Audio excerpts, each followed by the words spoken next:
Masih ingat dengan Ade Winda, seorang TKW asal Kabupaten Cianjur, Jawa Barat yang dulu jadi terdakwa kasus pembunuhan di Arab Saudi. Ia dituding melakukan pembunuhan terhadap anak majikannya di Arab Saudi. Ade Winda divonis di pengadilan Arab Saudi. Kasus tersebut mendapat perhatian khusus dari pemerintah Indonesia.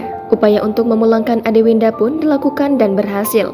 Ia dipulangkan ke Cianjur pada Juli 2022. Namun sayang, kasus tersebut sudah terlanjur membuat jiwanya terguncang. Upaya untuk melakukan pemulihan pun terus dilakukan agar Ade Winda kembali normal. Ade Winda, seorang TKW asal Cianjur, Jawa Barat, masih dalam keadaan depresi usai lolos dari hukuman mati di Arab Saudi.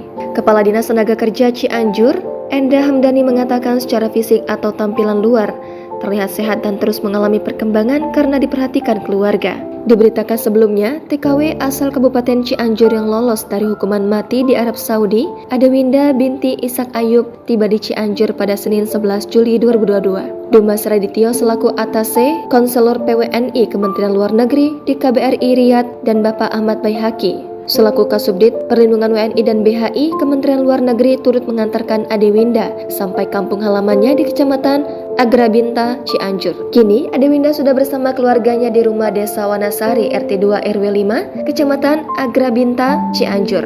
Sebelumnya, Ade menjadi tersangka tindak pidana pembunuhan anak majikan dengan putusan hukuman penjara selama 5 tahun dan terbebas dari ancaman hukuman mati. PMI hanya menjalani masa penjara selama 1 tahun 9 bulan karena adanya dispensasi pelaku mengalami kelainan jiwa. Bapak Ahmad Baihaqi mengatakan terkait kelanjutan pengobatan PMI, pihak keluarga akan dibantu oleh Disnaker Trans Cianjur untuk koordinasi dengan Dinas Sosial Kabupaten Cianjur.